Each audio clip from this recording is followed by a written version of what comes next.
d'exception, une pilote de qualité. Et donc cette cérémonie aujourd'hui lui est consacrée pour lui rendre hommage. La cérémonie va se dérouler comme suit: de la mort de Caroline Aigle. Ce chant sera non pas chanté mais récité. Et nous avons la chance cette année d'avoir été contactés et d'accueillir la représentante de l'Association française des femmes pilotes. Donc Caroline Aigle était très proche et à qui nous avons proposé, avant cette lecture de texte, de dire quelques mots sur Caroline. Donc je laisse la place à Madame Adriana Duberti.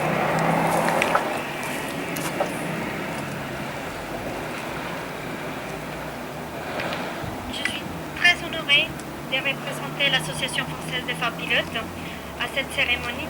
Caroline est pour nous, les femmes pilotes, un symbole et un modèle. Et je suis très satisfaite de voir que vous êtes nombreux à participer à ces devoirs des mémoires. Nous vous remercions de votre présence. Donc lecture d'une biographie de Caroline Aigle par Madame Fossat. Aigle, la première pilote de chasse française. Caroline Aigle restera dans l'histoire aéronautique française comme la première femme à avoir obtenu son macaron de pilote de chasse et devenir la première femme affectée en escadron de combat. Elle réussit le tour de force de concilier sa vie d'officier dans l'armée de l'air, de pilote et de mer. Native de Montauban, fille de médecin du service de santé des armées, Caroline Aigle a passé plusieurs années en Afrique francophone avant de rejoindre le prestigieux lycée militaire de Saint-Cyr. Puis, la prépa et maths spé, elle intègre l'école polytechnique.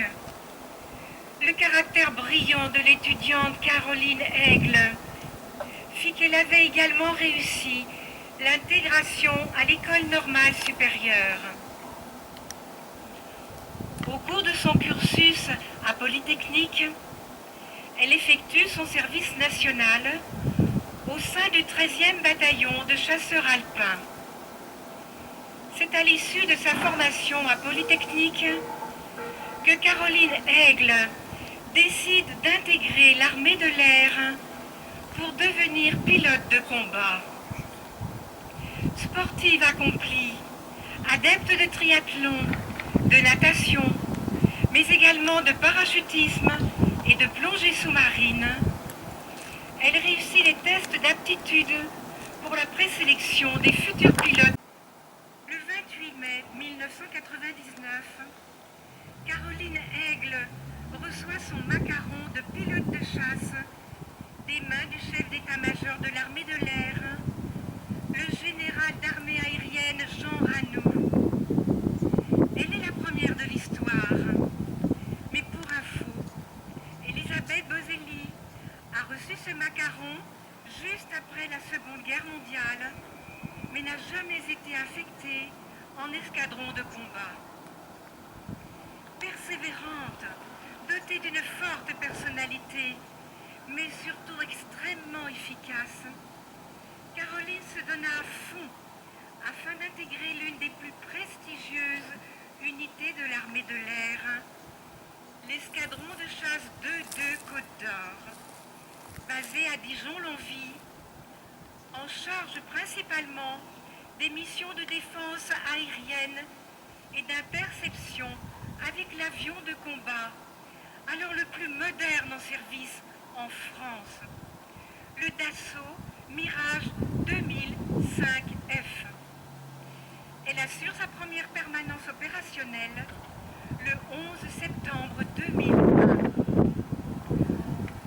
En septembre 2006, Caroline Aigle est promue au grade de commandant à seulement 32 ans. À cette même date, elle est détachée sur la base de Metz au sein du bureau chargé de la sécurité des vols des forces aériennes de combat. Mère de 2 enfants, Marc et Gabriel, Caroline Aigle décède le 21 août 2007 suite à un cancer foudroyant décelé 1 mois auparavant. Elle a été décorée à titre posthume de la médaille de l'aéronautique par le président de la République, Nicolas Sarkozy, en octobre 2007. L'Association des anciens et amis de la BA 102 rendent hommage chaque année à une femme d'exception. Fille de motomort, quitte son nid et s'envole à Paris. Fière de son bicorne pour faire face, volonté tenace et courage sans borne, camarade au destin inouï, athlète épanoui, moineau dans le ciel tu t'engages. Parmi les nuages tu déploies tes ailes. Quand soudain l'éclair vient te frapper à la fin de l'été, sauve l'ange aimé sans un cri. Ton corps est parti, ton héritage est né. Entendez ce souffle qui passe sur nos rangs assemblés. Ces rêves envolés, nous porterons en nous ton audace, Caroline, ta fierté, ton cœur, ta volonté.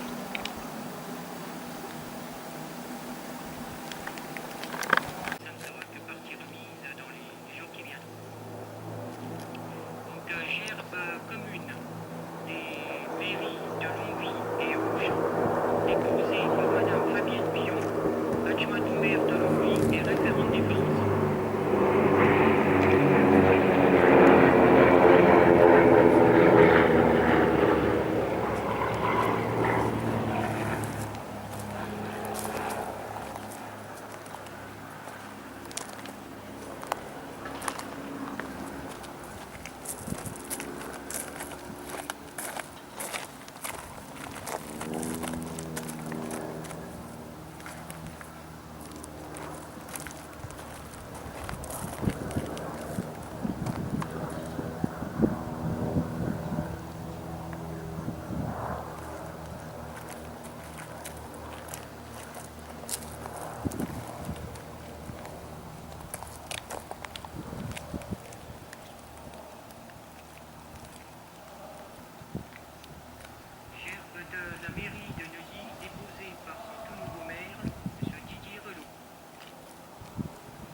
vous invite tous maintenant, si vous le souhaitez, à vous rendre devant le PCI 3, le local de l'association, pour prendre un verre de l'amitié. Merci à tous.